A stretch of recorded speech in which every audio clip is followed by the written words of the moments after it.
J'ai développé donc ces derniers temps un discours qui ne modifie pas les analyses que j'ai faites, les observations que j'ai faites dans les différents domaines, mais qui les met dans une autre perspective. À savoir que l'on retrouve la notion de culte et donc de religion dans mes travaux. Le culte, qu'est-ce que c'est que le culte en fait? Le culte, c'est une forme de reconnaissance au fond. On reconnaît l'importance d'un canal, d'un processus.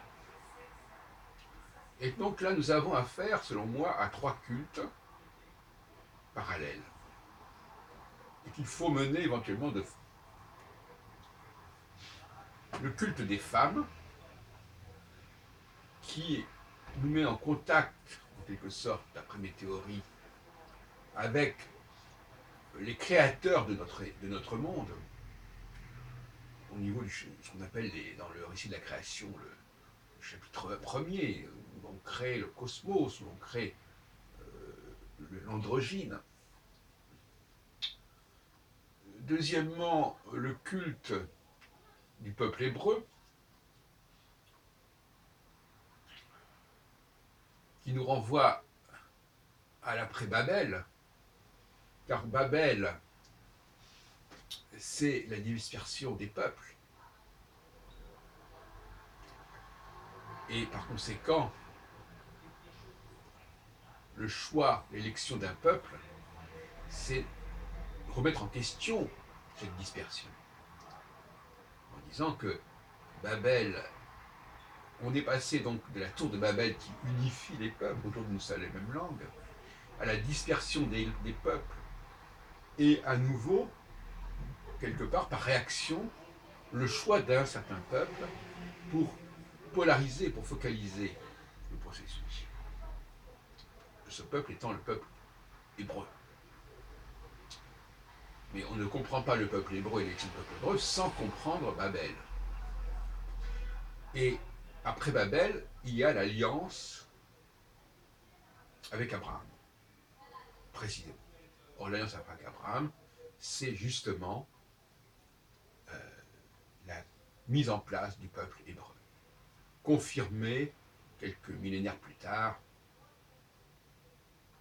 par Moïse, dans son rapport au Dieu, à Yahvé, ce qui se présente sous ce titre-là. C'est dans l'Exode que Yahvé se présente sous le nom de Yahvé. Même si, dans la Genèse, il y a déjà cette présence de Yahvé dans le texte lui-même, mais sans qu'il y ait d'explication. L'explication vient dans l'Exode. Et on mélange d'ailleurs, de manière, j'en ai parlé dans une précédente vidéo, on mélange allègrement Yahvé et Elohim de façon très confuse. Et puis alors, il y a le troisième culte, qui est le culte de la France. Et à travers la France, si je reprends, je pense que disait Hegel, il y a le culte de l'histoire, en fait.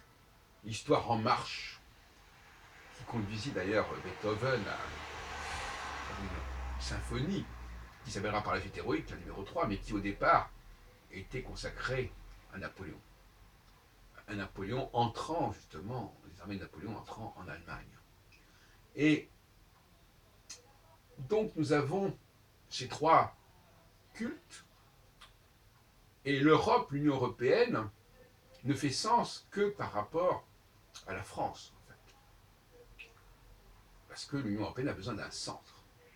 Et en 1957, quand l'Union européenne s'est constituée, la France était au centre, en compagnie de l'Allemagne et l'Italie, qui étaient les vaincus de la veille.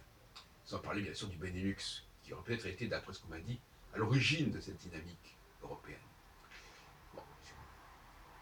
Donc nous avons là une démarche où le culte, comme disait, est très important. Le culte rendu à la France et à la langue française, bien entendu. Le culte rendu au peuple hébreu, qui est l'intermédiaire avec ce Yahvé, ce tétragramme, et le culte rendu aux Elohim par le biais, par l'interface des femmes, dans des conditions chaque fois totalement différentes. Avec les femmes, on ne communique pas réellement avec les Elohim, en tout cas on communique avec eux par un biais, comment dirais-je, structurel. C'est-à-dire que les femmes sont des agents des Elohim. Mais les Elohim ne sont plus là, quelque part.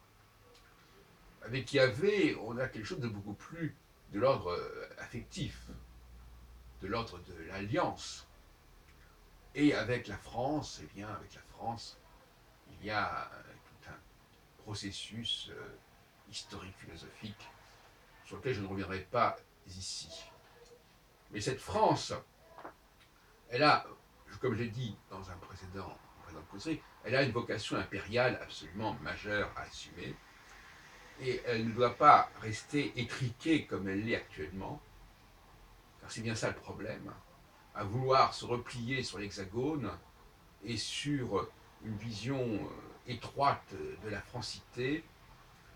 On ne va nulle part pour la France. Ce n'est pas une dimension à l'échelle de la France. On nous dit que la France est la patrie des droits de l'homme, peut-être, oui, en effet, mais elle est là pour les répandre, pour pour les exporter, pour les amplifier.